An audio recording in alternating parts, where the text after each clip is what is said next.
السلام علیکم ورحمۃ اللہ وبرکاتہ۔ رب اشرح لی صدری ویسر لی امری واحلل عقدۃ من لسانی یفقہوا قولی۔ اللہم فقہنا فی الدین، اللہم انی اسألک علما نافعا وعملا متقبلا ورزقا طیبا۔ دیکھتے ہیں سورہ الذاریات کو۔ بسم اللہ الرحمن الرحیم۔ اللہ تعالیٰ قسم کھا کر فرماتے ہیں والذاریات ذروا، قسم ہے ذاریات کی، ان ہواؤں کی جو گرد کو اڑانے والیاں ہیں۔ ذروا، گرد کو اڑانا، یہ بھی تاکید کے لیے آیا ہے۔ پہلی 4 آیات میں ان میں قسم کھائی گئی ہے۔ پہلی قسم کس بات پر؟ ان ہواؤں کی جو گرد اڑاتی ہیں۔ پھر فالحاملات وقرا، اٹھانے والی بوجھ کو، وہ ہوائیں جو گرد اڑاتی ہیں، پھر وہ ہوائیں جو بادلوں کو اٹھاتی ہیں، ان کو لے کر چلتی ہیں۔ ان کا بھی بوجھ ہے نا بادلوں کا۔ بادلوں میں پانی کی صورت میں ٹنوں وزنی بوجھ ہوتا ہے جو وہ اٹھا کر لے جاتی ہیں۔ فالجاریات یسرا، پھر وہ جو چلنے والی ہیں آسانی سے، یعنی ہوائیں۔ اب یہ تیسری آیت اور چوتھی، اس میں اختلاف ہے۔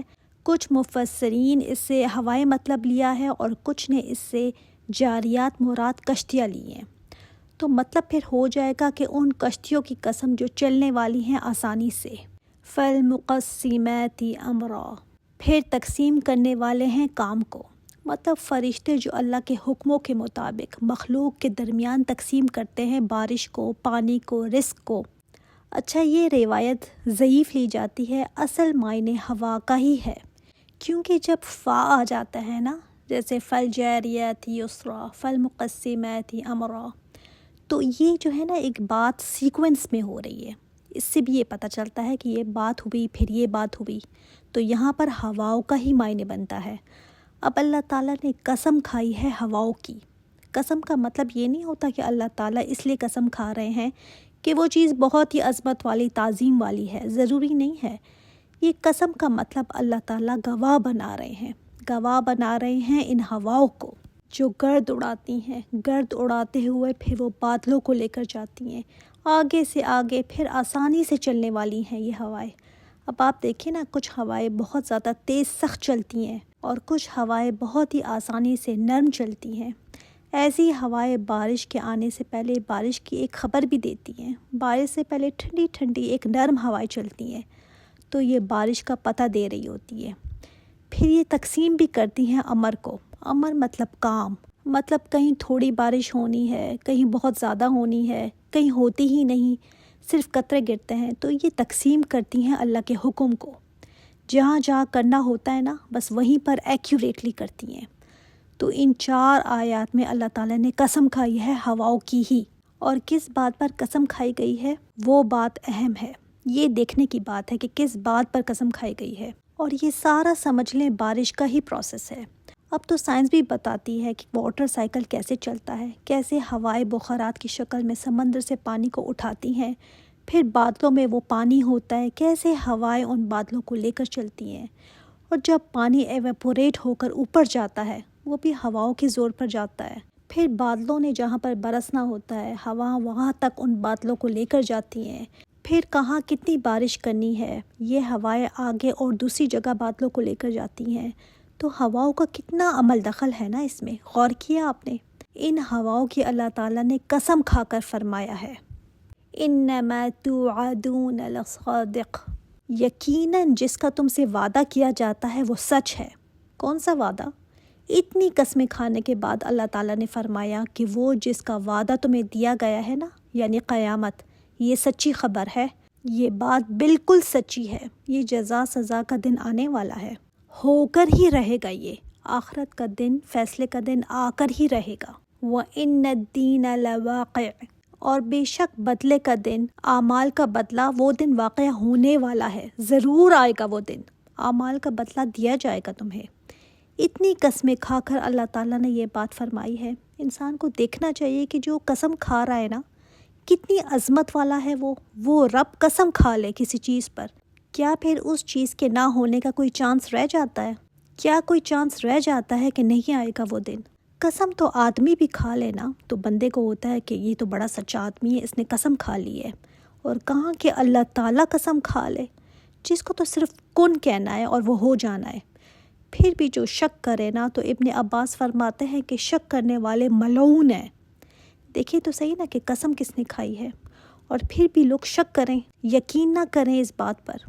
اتنی قسمیں کھانے کے باوجود پھر بھی لوگ تذبذب میں ہیں، کیسے آئے گی، کیا ہوگا، کیسے آئے گی، ایسے تو ہو نہیں سکتا۔ تو اللہ تعالیٰ نے فرمایا وَالسَّمَاءِ ذَاتِ الْحُبُكِ، قسم ہے آسمان کا جو راستوں والا ہے۔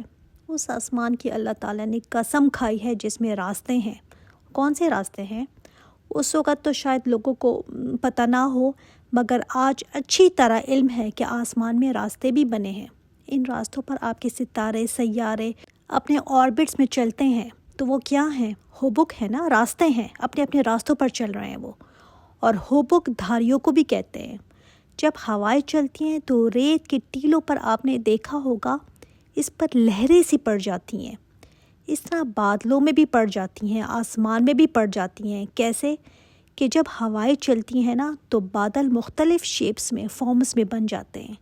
آپ نے کبھی دیکھا ہوگا، ایسے لگتا ہے بادل کسی شکل میں ہے، کبھی کسی شکل میں ہے، تو وہ بھی یہ مراد ہو سکتا ہے۔ حبک کا معنی ابن عباس نے فرمایا ہے کہ جس کی ظاہری بناوٹ حسین و جمیل ہو۔ بہرحال اللہ تعالیٰ نے ایسے آسمان کی قسم کھائی ہے جو حبک والا ہے، اور قسم کھا کر کیا فرمایا ہے؟ انکم لفی قول مختلف، بے شک تم مختلف باتیں کر رہے ہو۔ جیسے آسمان کے راستے مختلف ہیں نا، یا جیسے آسمان کے ڈیفرنٹ پیٹرنز بن جاتے ہیں، اسی طرح تمہاری باتیں بھی مختلف ہیں۔ کس بارے میں ان کی باتیں مختلف تھیں؟ یہی قیامت کے بارے میں نا، ہر ایک مختلف رائے رکھتا تھا، اختلاف بھی تھا ان میں۔ اہل عرب میں اس وقت ایک تو عقیدہ یہ تھا کہ کوئی قیامت ہونی ہی نہیں ہے، کوئی موت کے بعد کوئی نہیں اٹھنا۔ آج بھی مٹیریلسٹک ذہن والے یہی سوچ رکھتے ہیں کہ قیامت کی باتیں ایسی لگائی ہوئی ہیں، کوئی نہیں آنی قیامت ویامت۔ پھر دوسرے وہ تھے جو میجورٹی میں تھے، وہ قیامت پر یقین تو رکھتے تھے، مگر کہتے تھے یہ ہمارے نیک لوگ، ہمارے بت جن کی اتنی ہم عبادت کرتے ہیں، اتنی تعظیم، اتنے چڑھاوے چڑھاتے ہیں، یہ ہمارے کام آئیں گے نا، یہ ہماری سفارشی ہیں، ہماری شفاعت کریں گے۔ یہ سوچ کر وہ اپنی منمانیاں کرتے رہتے تھے کہ انہوں نے ہمیں چھڑا ہی لینا ہے۔ اور آج بھی کتنی قسم کے کال ہیں۔ کوئی کہتا ہے کہ بس جیسے چل رہا ہے چلتا رہے گا، کوئی کہتا ہے کہ نہیں، برائی بھلائی سب کا بدلہ یہیں مل جانا ہے، بعد میں کوئی نہیں ہے اور کوئی جان ہے ہی نہیں۔ پھر اور ہیں کچھ، وہ کہتے ہیں جہنم ہے ہی نہیں، آگے سب اچھا ہی اچھا ہے، جنت ہی جنت ہے۔ اللہ تعالیٰ کیا جہنم میں ڈالے گا بندوں کو؟ تو اتنی طرح کی باتیں ہیں، مختلف راستے لیے ہوئے لوگوں نے، ہر کوئی اپنے راستے پر چل رہا ہے۔ یؤفک عنہ من افک، پھرایا جاتا ہے اس سے جو پھرایا جائے، یعنی وہی اس سے پھرایا جاتا ہے جس کی عقل ہی ماری گئی ہو، جو آخرت کے بارے میں نا سب جان کر بھی، سمجھ بوجھ کر بھی کام نہ لینا، اپنی ہی باتیں بناتا رہے، وہی پھرایا جاتا ہے۔ افق کا مطلب یہ بھی ہوتا ہے کہ کسی کی مت ہی ماری جانا، اور عنہ سے مطلب آخرت سے، تو آخرت سے وہی انسان پھرایا جاتا ہے جس کی خود ہی عقل پھر گئی ہو۔ قتل الخراصون، قتل مارے گئے، ہلاک ہو گئے، کون؟ الخراصون، اندازے لگانے والے۔ کیا اندازے لگاتے ہیں؟ قیامت کے بارے میں، آخرت کے بارے میں اپنے اپنے اندازے لگا رہے ہیں، اپنے ہی گمان میں ہیں۔ اللہ تعالیٰ نے فرمایا ہے کہ اگر تم نے اندازے سے اس دن کے بارے میں رائے رکھی نا، عقیدہ رکھا، تو بس تم مارے گئے، کیونکہ بات اندازوں سے یہ نہیں لگائی جا سکتی۔ ظاہر ہے کسی نے جا کر دیکھی تو نہیں ہے کہ وہ دن کیسا ہوگا، تو جو کوئی اپنے نفس سے خود ہی فیصلہ کر رہے ہوں، خود ہی اندازے لگا رہے ہیں، وہ گئے، مارے گئے بس۔ آخرت کے بارے میں ہم خود ہی اندازوں سے بات نہیں کر سکتے، حقیقی علم ہونا ضروری ہے۔ اللہ تعالیٰ کی طرف سے جو بتایا گیا نا، وہی حقیقی علم ہے۔ کوئی سائنس نہیں بتا سکتی، کوئی اور چیز ہمیں اس بارے میں نہیں بتا سکتی۔ اب جیسے میں نے آپ کو اوپر بتایا نا کہ کوئی عقیدہ رکھتا ہے کہ آنی ہی نہیں ہے، کوئی کہتا ہے کہ اچھا سب اچھا ہی ملے گا، کوئی کہتا ہے کہ ہمیں بچانے والے ہمارے ہیں نا، ہمارے بت ہیں، ہمارے یہ نیک لوگ ہیں، تو سب خود ہی سے اندازے لگائے ہوئے ہیں، خود ہی سے باتیں بنائی ہوئی ہیں۔ اس کے بارے میں اوتھینٹک نالج ہونا ضروری ہے، کیونکہ اگر اس کا نالج نہ ہوا نا تو سوچے پھر اندازے لگانے والوں کا ہوگا کیا ادھر، وہاں پر پھر مارے گئے، اللہ تعالیٰ نے فرمایا۔ اور انسان اندازے کس کے بارے میں لگاتا ہے؟ جس کے بارے میں اس کا کوئی نان سیریس ایٹیٹیوڈ ہونا، کسی چیز میں بہت زیادہ سیریس نہ ہو تو کیا ہوتا ہے، اس کے بارے میں بس کچھ اندازہ بھی لگا لیا، کوئی بات نہیں۔ مثلاً اگر آپ نے بس میں سفر کرنا ہے تو کہیں میں کسی بھی بس میں بیٹھ جاؤں، کہیں نہ کہیں تو پہنچ ہی جاؤں گی نا، جہاں مجھے جانا ہے بس پہنچ ہی جاؤں گی۔ اندازے کر کے کسی بھی بس میں بیٹھ جاؤں تو پہنچ جائیں گی کیا؟ پہنچ سکتی ہوں میں کیا؟ اب ہم ایسا نہیں کرتے نا، کبھی بھی نہیں کرتے، ضرور میپ چیک کرتے ہیں، نمبر دیکھتے ہیں بس کا کہ یہ کہاں سے گزرے گی، کہیں غلط بس میں نہ، کہیں غلط جگہ نہ پہنچ جاؤں۔ حالانکہ غلط جگہ اگر پہنچ بھی گئے تو واپس آ سکتے ہیں، لیکن ہم ذرا سی بھی کوتاہی برداشت نہیں کرتے۔ اور قیامت کے بارے میں جہاں سے کوئی واپسی ہے ہی نہیں، اس کے بارے میں اتنا ایٹیٹیوڈ ہمارا ریلیکس ہے کہ انسان بس اپنے ہی اندازے لگائے رکھتا ہے۔ کیا ایسا انسان کامیاب ہو سکتا ہے پھر؟